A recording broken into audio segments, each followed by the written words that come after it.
Ջերուսման ամբողջական խնայող համակարգ, գումարած 100,000 դրամ արժողությամբ սերտիֆիկատ, բաժանած 18 ամիսների հավասար է 0% տոկոսադրույք։ Մանրամասները idealsystem.am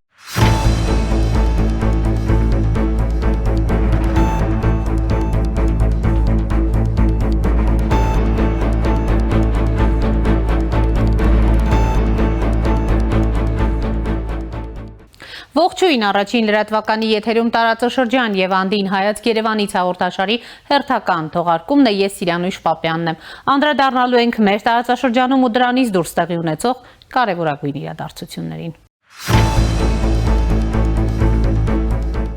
ՄԱԿ-ի անվտանգության խորհուրդը ընդունել է բանաձև, որով հաստատում է ԱՄՆ նախագահ Դոնալդ Թրամփի Գազայում պատերազմը դադարեցնելու նախագիծ եւ թույլատրում է միջազգային կայունացման ուժեր ստեղծել։ Բանաձևի տեքստում նշվում է, որ անդամ երկրները կարող են մասնակցել Թրամփի նախագահությամբ ստեղծվելիք խաղաղության խորհրդին, որը նախատեսվում է որպես անցումային իշխանություն վերահսկելու Գազայի վերակառուցումն ու տնտեսական վերականգնումը։ Այն նաեւ արտոնում է միջազգային կայունացման ուժի գործունեությունը, որը պետք է ապահովի Գազայի ապառազմականացման գործընթացը, այդ թվում զինատեսակների դուրսբերումն ու ռազմական ենթակառուցվածքների ոչնչացումը։ Այս կապակցությամբ Պաղեստինյան Համաս խմբավորումը հայտարարություն է տարածել, որտեղ նշվում է, որ բանաձևը Գազայի հատվածում միջազգային խնամակալության մեխանիզմ է սահմանում, որը պաղեստինցի ժողովուրդը ու նրանց խմբավորումները մերժում են։ Միևնույն ժամանակ ԱՄՆ պետքարտուղար Մարկո Ռուբիոն հայտարարել է, որ ՄԱԿ-ի անվտանգության խորհրդի կողմից ԱՄՆ նախագահ Դոնալդ Թրամփի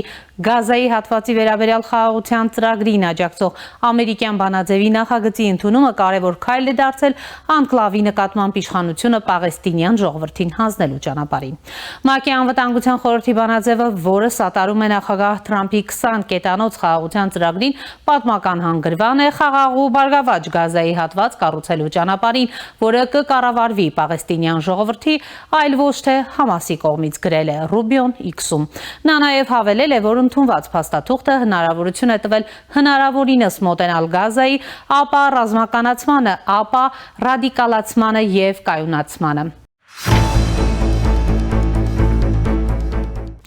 Լեհաստանի հետախուզական ծառայությունները հայտարարել են Ուկրաինա օգնություն տեղափոխող երկաթուղու վրա նոյեմբերի 16-ին տեղի ունեցած պայթյուններին Ռուսաստանի ներգրավվածության մասին։ Այս մասին հայտնել են արևմտյան լրատվամիջոցները, հղում անելով Լեհաստանի անվտանգության նախարարի մամուլի խոսնակ Յացեք Դոբրեժինսկու հայտարարությանը։ Ամեն ինչ մատնացույց է անում Ռուսաստանին, այժմ մենք կարող ենք վստահորեն սա անվանել արևելքից իրականացվող հետախուզական ծառայությունների կողմից նախաձեռնված ահաբեկչական հարձակում, հայտարարել է Դոբրեժինսկին։ Նա նաև ընդգծել է, որ լեհական երկաթուղիներում տեղի ունեցած երկու միջադեպերի հետաքննությունը պետք է գաղտնի մնա այս փուլում դրա արդյունավետությունը ապահովելու համար։ Ես չեմ կարող ասել, թե ինչ փուլում են գտնվում սպաները կամ ինչի վրա են նրանք ներկայումս աշխատում եւ ինչ հետքեր են հետաքննում։ Ռուսաստանի հետախուզական ծառայությունները շատ կցանկանային ունենալ այս տեղեկատվությունը, հավելել է նա։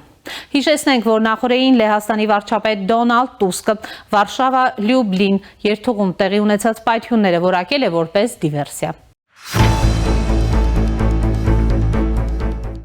Ռուսաստանը եւ Միացյալ Նահանգները բանակցություններ են վարում գերիների նոր փոխանակման շուրջ։ Այքոսին տված հարցազրույցում ասել է Ռուսաստանի նախագահի խոսնակ հատուկ ներկայացուցիչ Կիրիլ Դմիտրիևը։ Ավելի վաղ ապրիլին Ռուսաստանը եւ ԱՄՆ Աբու Դաբիում արդեն փոխանակվել են գերիներով։ Մոսկվան ազատ է արձակել ռուս-ամերիկյան քաղաքացի Քսենիա Կաբրելինային, որը դատապարտվել էր 12 տարվա ազատազրկման դավաճանության համար։ Իսկ ԱՄՆ-ն ազատ է արձակել Արթուր Պետրովին, որը մեղադրվում էր մաքսանենգության, արտահանման, վերահսկողության խախտման ու փողերի լվացման մեջ։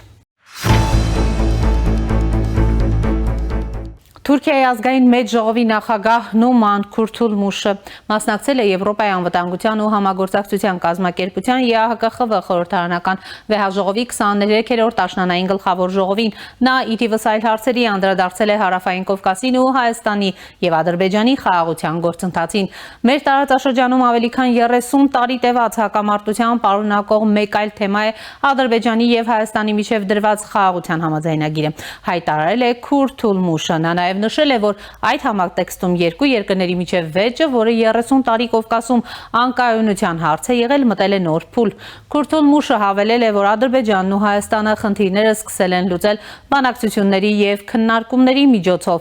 Ճիշտ այնպես, ինչպես ԵԱՀԿ-ն, հուսով եմ, որ երկու երկրների միջև մնայուն համաձայնագրի հաստատմամբ Կովկասը և մեր տարածաշրջանը կհասնեն մեծամասշտաբ խաղաղության մթնոլորտի, նշել է նա։ Տեղափոխվենք Վրաստան, որի հարաբերությունները արևմուտքի հետ օր-օրի ավելի են սրվում։ Եվրոպական ժողովրդական կուսակցությունը և համախոհների մի խումբ ԵԱՀԿ խորհրդարանական վեհաժողովում Վրաստանի վերաբերյալ հատուկ բանաձև են ընդունել, հաղորդում է Գրուզիա օնլայնը։ ԵԺԿ-ն դատապարտում է կառավարության կողմից խաղաղ ցուցարարների վրա ճնշումը և լրատվամիջոցների, հասարակական կազմակերպությունների ու քաղաքական ընդդիմության վրա ճնշման աճը։ Բանաձևը կոչ է անում ԵԱՀԿ անդամ պետություններին և այլ պետությունների հետաքննել Վրաստանում վերջերս տեղի ունեցած կոռուպցիայի և փողերի լվացման աղմկահարույց դեպքերը։ ԵԺԿ քաղաքական գործիչները դատապարտել են քաղաքական առաջնորդների, լրագրողների, քաղաքացիական հասարակության ակտիվիստների ու խաղաղ ցուցարարների քաղաքական բռնաճնշումներն ու քաղաքական դրդապատճառներով կալանավորումները, ինչպես նաև իշխանությունների կողմից ընդդիմադիր կուսակցություններն արգելելու գործողությունները, այլախոհությունը լռեցնելուն ուղղված կեղծ սահմանադրական գործընթացների միջոցով։ Փաստաթղթում կոչ է արվում վրացական երազանքին անհապաղ ազատ արձակել բոլոր քաղբանտարկյալներին և դադարեցնել դատական համակարգը որպես քաղաքական հաշվեհարդարի միջոց օգտագործելը։ Միաժամանակ Վրաստանի արտաքին գործերի նախարար Մակա Բոչորիշվիլին հայտարարել է, որ հուսով է, որ Բրյուսելը չի կայացնի որոշում, որը կպատժի վրաց ժողովրդին։ Նրա խոսքով վրացական հասարակությունը որևէ պատճառ չունի վախենալու առանց վիզայի ռեժիմի կասեցումից։ Վրաստանի համար քննարկվում են վիզայի ռեժիմի փոփոխություններ։ Սա անընդհատ քննարկվում է, երբ վրացական հասարակությանը առանց վիզայի ռեժիմի կասեցման հարցով վախեցնելու հիմքեր չկան։